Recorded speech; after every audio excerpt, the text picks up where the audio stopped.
حول ولا قوة إلا بالله العلي العظيم من الشيطان اللعين الرجيم بسم الله الرحمن الرحيم الصلاة والسلام والتحية والإكرام على النبي الأمي المكي المدني القرشي الهاشمي الابتهي التهامي مولانا ومقتدانا وناصرنا وهادينا مولانا بالقاسم محمد وأهل بيته الطيبين الطاهرين المعصومين المظلومين الغر الميامين الذين أذهب الله عنهم الرجس وطهرهم تطهيرا ولعنة الدائمة على أعدائهم وقتلتهم ومنكر فضائلهم ومصائبهم أجمعين أما بعد فقد قال المعصوم عليه السلام بسم الله الرحمن الرحيم إنا لقتل الحسين حرة في قلوب المؤمنين لا تبردوا ابدا صلوات بر محمد عزاداران مظلوم کربلا ماتم داران سید الشہداء، آپ حضرات مسلسل نواخوانی اور سینہ زنی کر رہے ہیں۔ ارشاد معصوم ہے کہ بے شک قتل حسین سے مومنین کے دلوں میں ایک ایسی حرارت پیدا ہو گئی ہے کہ جو تا قیام قیامت ٹھنڈی ہونے والی نہیں ہے، جس کا ثبوت آج دنیا کے گوشے گوشے سے صدائے یا حسین کی آواز، صدائے یا حسین یہ اعلان کر رہی ہے، چیخ چیخ کر یہ بیان کر رہی ہے کہ دیکھو یہ ایک ایسی آگ ہے ذکر حسین کی کہ جو کبھی بھی ٹھنڈی ہونے والی نہیں ہے۔ میرے عزیزو، حسین کی ماتمداری اور حسین کی عزاداری کا ہی صدقہ ہے جو آج دنیا والوں تک صحیح پیغام پہنچ رہا ہے۔ ابھی دنیا سمجھ ہی کہاں پائی ہے صحیح معنوں میں حسین کو، جب اتنا سمجھی ہے تو یہ عالم ہے، جب مکمل سمجھ جائے گی تو کیا عالم ہوگا۔ ذرا دیکھیں، لیکن پھر بھی ہر طریقے کا اعتراض عزاداری پر ہو رہا ہے۔ ہم عزائے حسین برپا کرتے ہیں تب بھی اعتراض، ہم عزائے مولائے متقیان برپا کرتے ہیں تب بھی اعتراض۔ بس ایک جملہ کہہ کر میں تقریر کو آگے بڑھا دوں گا۔ معترضین وہ افراد کے جو کربلا کی یاد پر اعتراض کرتے ہیں، غم حسین پر اعتراض کرتے ہیں، جتنا اعتراض عزاداری پر کیا جا رہا ہے، جتنا اعتراض عزاداری مولائے متقیان بھی کیا جا رہا ہے، جتنا اعتراضات عزاداری امام حسین پر ہو رہا ہے، یقین جانیے اگر اتنے اعتراضات اگر یزید پر ہوتے، ابن ملجم پر ہوتے تو آج اسلام کے دامن پہ دہشت گردی کا دھبا نہ ہوتا۔ جتنا اعتراض عزاداری پر کیا جا رہا ہے، اگر یزیدیت پہ ہوا ہوتا، یزید پہ ہوا ہوتا تو آج اسلام کے دامن پہ دھبا نہ ہوتا۔ لیکن میرے عزیزو، اعتراض پہ اعتراض دنیا کر رہی ہے، یہ عزاداری کیوں منائی جا رہی ہے، یہ ذکر حسین کیوں برپا ہو رہا ہے، آخر فائدہ کیا ہے اس کا، سبب کیا ہے اس کا ماحصل کیا ہے۔ لیکن میرے عزیزو، حسین کی ذات وہ ذات ہے جو محتاج تعارف نہیں ہے۔ ہم مجلسوں میں اس لیے نہیں جاتے کہ بتائیں کہ حسین کون ہیں، ہم جلوسوں میں اس لیے نہیں جاتے کہ بتائیں کہ حسین کون ہے، چونکہ حسین تو محتاج تعارف ہے ہی نہیں۔ حسین تو وہ ہے جسے زمین والے بھی جانتے ہیں، آسمان والے بھی جانتے ہیں، ملائک بھی جانتے ہیں، فرشتے بھی جانتے ہیں تبھی تو آتے ہیں، کبھی جھولا جھلانے، کبھی چکی چلانے۔ تو حسین تو محتاج تعارف نہیں ہے، حسین کو پوری دنیا جانتی ہے۔ پھر ہم کیوں آتے ہیں جلوسوں میں، پھر ہم کیوں آتے ہیں مجلس حسین میں؟ ہم مجلس حسین میں حسین کو کی معرفت کے لیے نہیں آتے، حسین کو بتانے کے لیے نہیں آتے حسین کون ہے، بلکہ ہم جلوسوں میں اور مجلس حسین میں اس لیے آتے ہیں کہ دنیا والوں کو بتا سکے کہ ہم کون ہیں، ہمارا تعلق کس سے ہے۔ ہم بتا سکے دنیا والوں کو کہ ہم مظلوموں کے حامی ہیں، ظالموں سے ہمارا کوئی لینا دینا نہیں ہے، ہم مظلوموں کے طرفدار ہیں، ظالمین سے ہمارا کیا تعلق ہے۔ میرے عزیزو، یہ عزاداری حسین ایک ایسی طاقت ہے اسلام کی کہ جس کے ذریعے سے آج حقیقی اسلام دنیا تک پہنچ رہا ہے۔ ابھی لوگوں نے حسین کو سمجھائی کہاں ہے۔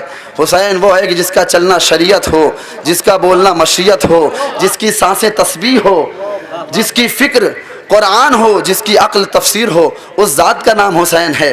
حسین وہ ہے جس کی تعریف اللہ کرتا ہے، حسین وہ ہے جس کی تعریف رسول اللہ کرتے ہیں، حسین وہ ہے جس کی تعریف اولیاء کرتے ہیں، حسین وہ ہے جس کی تعریف اوصیاء کرتے ہیں، حسین وہ ہے جس کی تعریف گرو نانک کرتے ہیں، حسین وہ ہے جس کی تعریف ڈاکٹر رویندر ناتھ ٹیگور کرتے ہیں، حسین وہ ہے جس کی تعریف علامہ اقبال کرتے ہیں، حسین وہ ہے جس کی تعریف کبیر داس کرتے ہیں۔ یہ جو میں چارٹ بیان کر رہا ہوں میرے عزیزو، یہ صرف اور صرف یہ بتانے کے لیے ہر وہ انسان کہ جو منصف مزاج انسان ہے، جس کے اندر انصاف پایا جاتا ہے، ہر انسان حسین کی حقانیت کا قائل ہے، حسین کی معرفت کا قائل ہے، اس لیے کہ حسین اس ذات کا نام ہے۔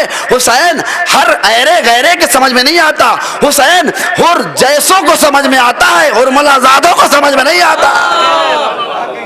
صلوات پڑھے محمد۔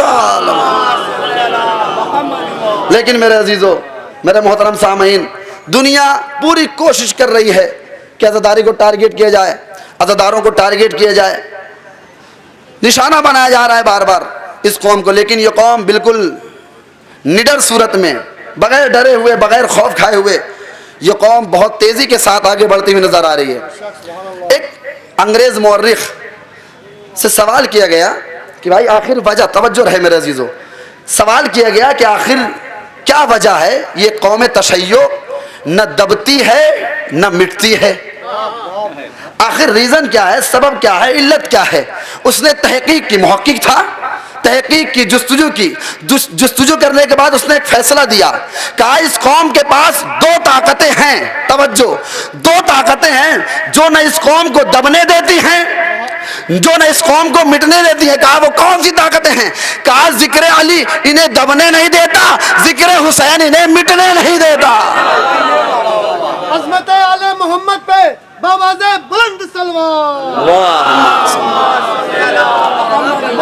دنیا اس قوم کو نہ ڈرائے موت سے، دنیا اس قوم کو موت کی دھمکی نہ دے کہ عزاداری رک جائے گی، یہ عزاداری رکنے والی نہیں ہے۔ اما یہ قوم تو اس علی کی ماننے والی ہے، اس علی کی چاہنے والی ہے کہ جس علی سے جب بھی تذکرہ کیا گیا، یا علی آپ کو موت سے ڈر نہیں لگتا، علی نے بے ساختہ کہا تھا علی کو موت سے کیا ڈر، چاہے موت علی پہ آ پڑے یا علی موت پہ جا پڑے، یہ قوم اس علی کو ماننے والی ہے، لہٰذا اسے موت کی دھمکی نہ دی جائے، موت سے نہ ڈرایا جائے کہ عزاداری کو روکو ورنہ مار دیں گے۔ آپ دیکھ رہے ہیں لگاتار حملے ہو رہے ہیں، ابھی محرم الحرام میں بھی حملہ ہوا، لیکن کیا عزاداری رک گئی؟ میرے عزیزو، عزاداری رکنے والی نہیں ہے، اس لیے کہ چیلنج ہے، یہ پوری دنیا میں واحد قوم شیعہ وہ قوم ہے کہ جو اپنے مرنے سے پہلے اپنا کفن منگوا لیتی ہے۔ اس قوم کو موت سے ڈرانے کے لیے آئے ہو، عزاداری پہ پابندی لگانے کے لیے آئے ہو کہ موت سے ڈرائیں گے تو یہ قوم جو ہے پیچھے ہٹ جائے گی؟ نہیں میرے عزیزو، عزاداری نہ رکی تھی، نہ رکی ہے، نہ رکے گی، اس لیے کہ ایک صدیق کا ایک صدیقہ سے وعدہ ہے۔ جملہ سنیے گا، کیونکہ عزاداری کی بقا کا وعدہ اللہ نے کسی کے باپ سے نہیں کیا، حسین کی ماں صدیقہ سے کیا ہے۔ تو اب جب تک وہ اپنے وعدے میں صادق ہے، جب تک یہ اپنی ذات میں صدیقہ ہے، تب تک عزاداری کی صداقت باقی رہے گی۔ تو میرے عزیزو، عزاداری رکنے والی نہیں ہے۔ حسین نے کیا کارنامہ انجام دیا ہے کربلا کے میدان میں؟ کوئی معمولی کارنامہ انجام نہیں دیا ہے میرے عزیزو، چونکہ کربلا سے پہلے ہر انسان یہ سوچتا تھا، شیر بھائی، ہر انسان یہ سوچتا تھا کربلا سے پہلے، فکر انسانی میں یہ بات تھی کہ جو سر کاٹ لے وہ جیت جاتا ہے، جس کا سر کاٹ لیا جائے وہ ہار جاتا ہے۔ لیکن حسین ابن علی نے اس فکر کا نقشہ ہی پلٹ کر رکھ دیا، بعد شہادت نوکے نیزہ پر تلاوت کر کے بتایا، یہاں سر کاٹنے والے ہار گئے، کٹوانے والے جیت گئے۔ حسینیت زندہ باد، حسینیت زندہ باد، حسینیت زندہ باد، یزیدیت مرد آباد، یزیدیت مرد آباد، نعرہ حیدری۔ یا علی، عظمت ابو طالب علیہ السلام پہ بآواز بلند سلوات۔ اللہم صلی علی۔ لہذا میرے عزیزوں، اس قوم کو ڈرانے کی کوشش نہ کی جائے، دھمکانے کی کوشش نہ کی جائے۔ یہ حسین کا غم ایک معجزے کس سے کم نہیں ہے، یہ اعجاز حسین ہے، اعجاز حسین ہے کہ جو آج پوری دنیا میں عزاداری پھیلتی ہوئی نظر آ رہی ہے. کوئی معمولی بات نہیں ہے. حسین نے کربلا کے میدان میں کیا بہترین سلیقہ اور طریقہ زندگی دیا ہے حسین ابن علی نے. آپ دیکھیں عام طور سے سماج اور معاشرے میں کیا ہے کہ لوگ صاحب معافی مانگنے کو ذلت محسوس کرتے ہیں. اگر کوئی غلطی ہے پھر بھی سینہ تان کے کھڑے رہیں گے. معافی مانگنے کو ذلت سمجھتے ہیں کہ معافی مانگنا گویا کہ ذلت ہے. نہیں میرے عزیزو، معافی مانگنا ذلت نہیں ہے، بلکہ جو معافی مانگتا ہے وہ بتاتا ہے کہ اس کا دل بڑا ہے. توجہ رہے، جو معافی مانگ لیتا ہے وہ بتاتا ہے کہ اس کا دل بڑا ہے، اور جو معاف کر دیتا ہے وہ بتاتا ہے کہ اس کا خاندان بڑا ہے. جملہ سنیے گا، جو معافی مانگ لے اس کا دل بڑا، جو معاف کر دے اس کا خاندان بڑا. حر نے معافی مانگ کے بتایا کہ میرا دل بڑا، حسین نے معاف کر کے بتایا کہ میرا خاندان بڑا. اللہ اکبر. حسین نے معاف کر کے بتایا کہ میرا خاندان بڑا، اور معاف بھی کچھ اس طریقے سے کیا کہ آج دنیا اگر حسین کو علیہ السلام کہتی ہے تو حر کو بھی علیہ السلام کہہ کر پکارتی ہے. تو میرے عزیزو، یہ سماج اور معاشرے میں کس طریقے سے حسین نے جینا سکھایا ہے. حسین نے بتایا کہ دیکھو اگر غلطی ہو جائے تو کبھی معافی تلافی پر شرمندگی نہ کرنا، باعث ذلت نہ سمجھنا معافی مانگنے کو، اور معاف کرنے کے جذبہ دے کر بتایا کہ اے شیعان حیدر کرار، اے حسین کے چاہنے والوں، اگر حسین کے چاہنے والے ہو تو معاف کرنا سیکھو، دوسروں کی غلطیوں کو درگزر کرنا سیکھو. یہ حسین ابن علی نے بتایا ہے کربلا کے میدان میں. بہت اہم رخ ہیں کربلا کے میدان سے جو آپ حضرات تک پہنچ سکتے ہیں میرے عزیزو. آپ دیکھیں لیکن آج جو یہ عزاداری ہم تک پہنچی ہے، جو عزائے حسین آج دنیا کے گوشے گوشے میں ہے، اور مقصد حسین دنیا کے آخری جملہ میرے عزیزو، مقصد حسین دنیا کے گوشے گوشے میں اگر نشر ہو رہا ہے تو اس میں بی بی زینب علیہ مقام کی بہت بڑی بصیرت شامل ہے کہ جس کی بنیاد پر آج پوری دنیا میں عزاداری پائی جاتی ہے. بی بی زینب سلام اللہ علیہ نے بہت ہی زیادہ بصیرت کے ساتھ اس عزاداری کو اور مقصد حسین کو دنیا تک پہنچایا ہے. آپ کو معلوم ہے جب رسن بستہ ہو کر یہ بیویاں یزید کے دربار میں پہنچی تو یزید ملعون اپنے آپ کو بلندی پہ رکھے ہوا تھا، تخت پہ بیٹھا تھا، اور اہل حرم کو اسیری کے عالم میں زمین پہ بٹھا دیا تھا، افتخار کرنے کے لیے اور یہ جتانے کے لیے دیکھو عزت ہم نے پائی ہے، معاذ اللہ ذلت تم نے پائی ہے. غور کریں. اور جیسے ہی یہ قافلہ لوٹا ہوا پہنچا تھا تو یزید نے یہی تو کہا تھا، زینب دیکھا اللہ نے ہمیں کیا نوازا ہے اور تمہیں کس منزل پہ پہنچا دیا ہے. یہ تو اس نے آیت پڑھی تھی وَتُعِزُّ مَن تَشَاءُ وَتُذِلُّ مَن تَشَاءُ. اللہ جسے چاہتا ہے عزت دیتا ہے، جسے چاہتا ہے ذلیل کرتا ہے. ایک مرتبہ علی کی بیٹی نے، آپ دیکھیں کس طریقے سے بھرے دربار میں علی کی شیر دل بیٹی بولی ہے. علی کی شیر دل بیٹی نے یزید کے آنکھ میں آنکھ ڈال کر کہا، اور یزید اپنی کالی کرتوتوں کو اللہ کی طرف نسبت نہ دے، اپنی کالی کرتوتوں کو اللہ کی طرف نسبت نہ دے.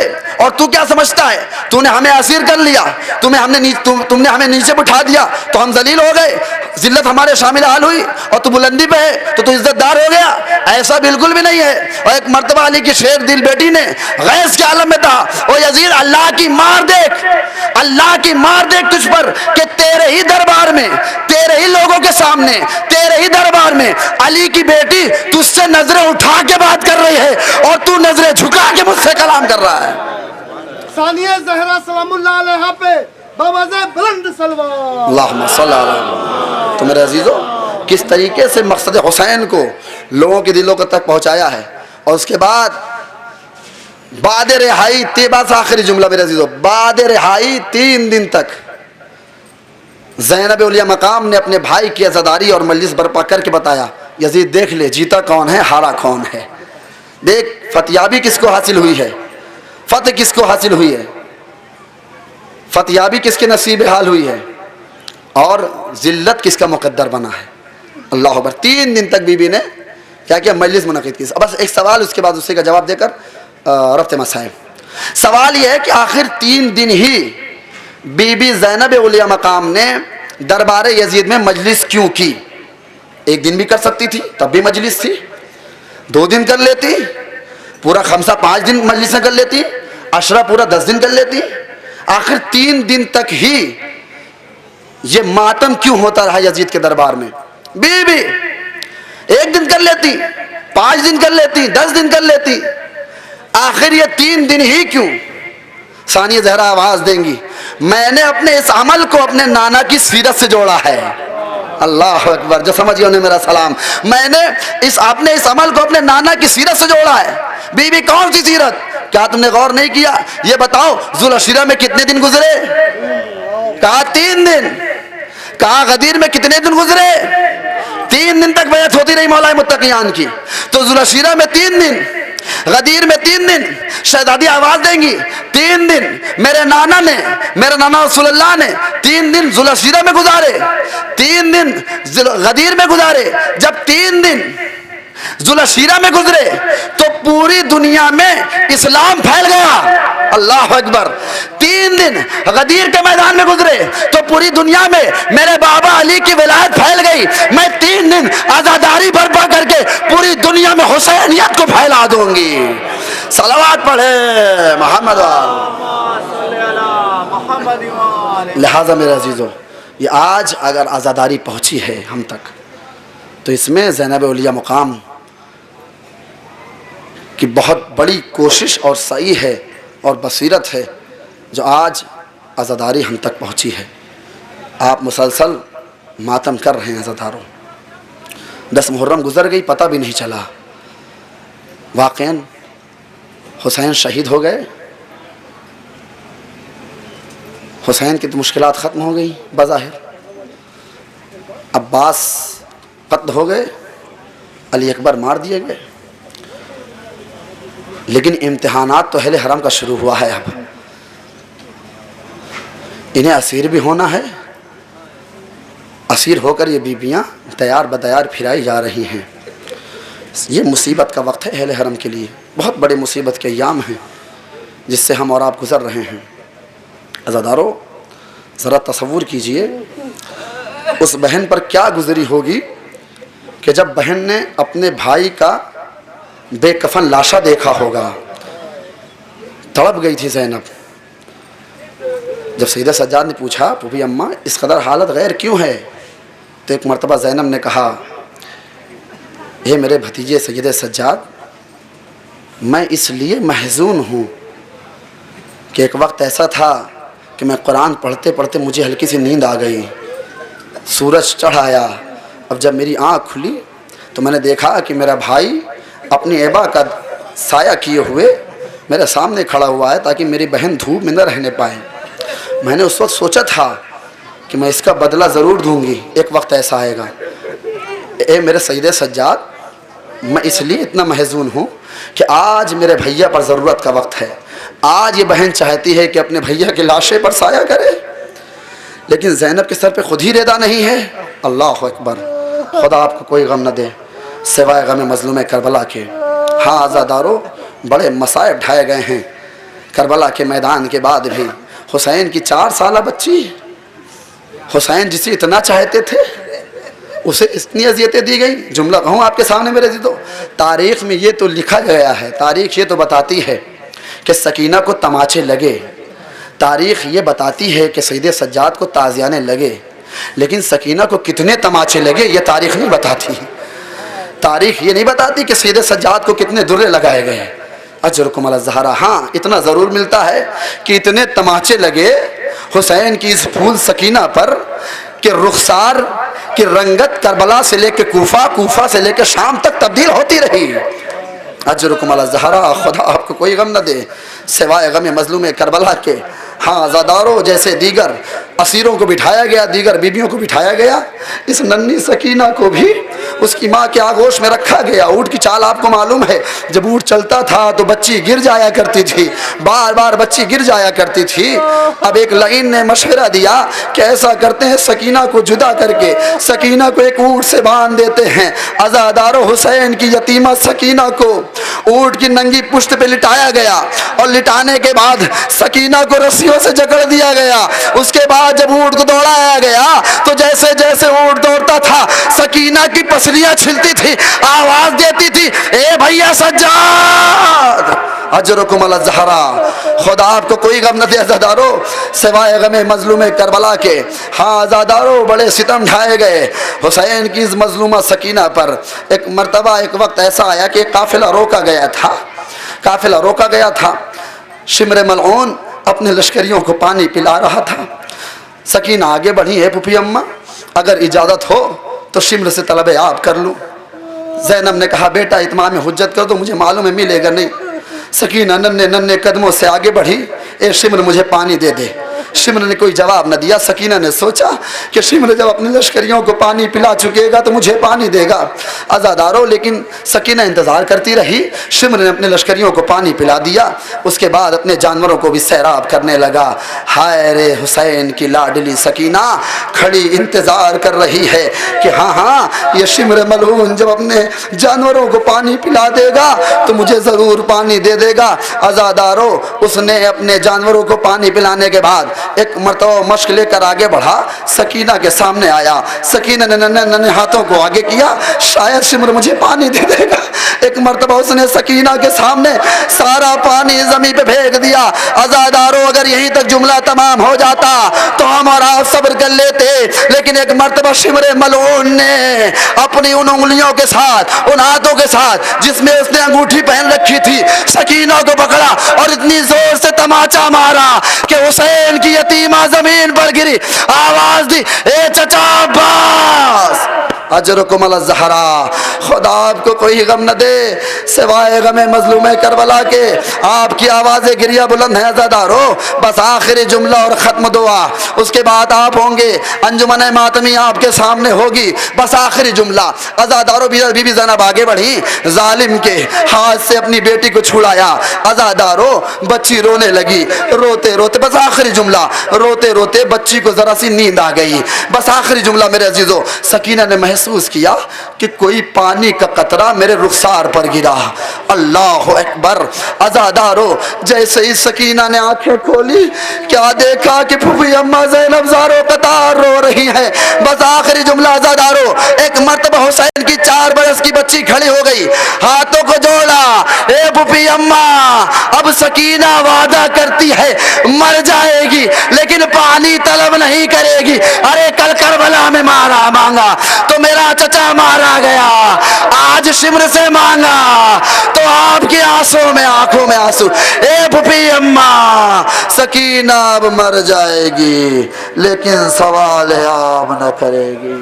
اللہ لعنت اللہ علی القوم الظالمین، سیعلم الذین ظلموا ای منقلب ینقلبون۔ باراللہ تجھے واسطہ ہے محمد و آل محمد کا، ہم سب کی اس مختصر سی عبادت قبول فرما۔ پروردگار جو لا ولد ہیں ان کو صاحبان اولاد بنا دے۔ اے میرے اللہ جو اولاد والے ہیں ان کے اولاد کو نیک اور صالح بنا دے۔ پروردگار جو بیمار ہیں انہیں بحق کے بیمار کربلا اور شفاء کامل و عاجل عنایت فرما۔